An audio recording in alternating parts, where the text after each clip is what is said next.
Hey y'all, I'm Emily and I'm here to talk a little bit about church.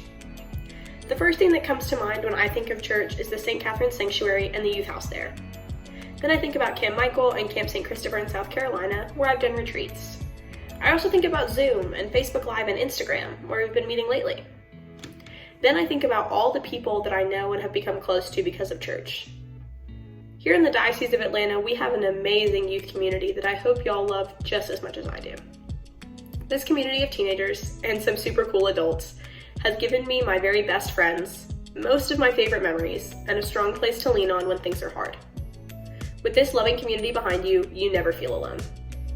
By being part of this community for the past about 6 years, I have learned that church is not 4 walls and an altar. It's a group of people who love God and love one another. If you're a little confused by what I just said, don't worry. It took me a long time to realize that the building that houses the church is really not all that important. It took time, big changes, and some personal struggle to realize that God's love cannot be confined by the 4 walls marked church. Through experiencing the never-ending, overwhelming, really big love that God has for each and every single one of us, I began to understand that church was people, support, love, growth, fun, singing, joy, dancing, laughter, tears, hugs, conversation, and connection, not a building. Yet, as soon as health restrictions were put in place to keep everyone safe, and I wasn't able to go to that building, all of this came into question. Why would God take away the community that means so much to so many people? Why would God let so many people get sick? Why would God make it harder to believe in God? Well, if you're hoping I have those answers, you've overestimated me. But I do know that God has a plan and that this physical distance and detachment from one another has a reason. I'm a very strong believer in the fact that everything happens for a reason and that God has put all of us in this place and time that we are in for a purpose. This faithful optimism was hard to maintain though when my entire understanding of how pretty much everything is supposed to happen was thrown off by a virus that I had never even heard of before. All of a sudden, it felt like there was no plan, no purpose, and way too much confusion. I tried my best to figure out what was going on, but I still felt like I was floundering around without much of a sense of direction.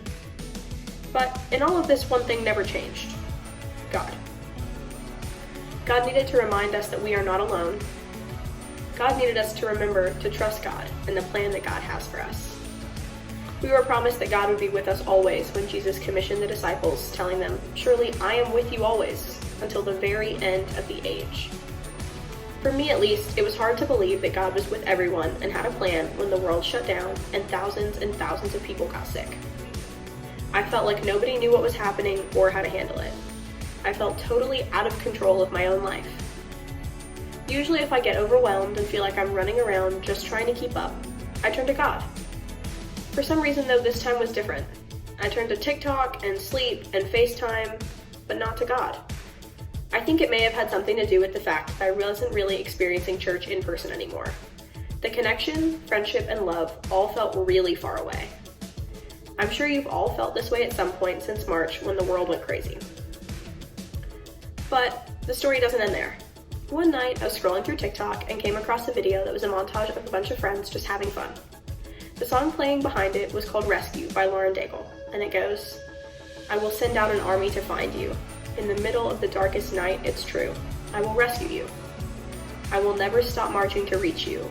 In the middle of the hardest fight, it's true. I will rescue you." And I cried. It was a mix of missing my friends and the experiences that I saw happening in the video and being overwhelmed by the message of the song. It's a Christian song and I'd heard it before, but it never really resonated with me that much. I had never felt that far away from God.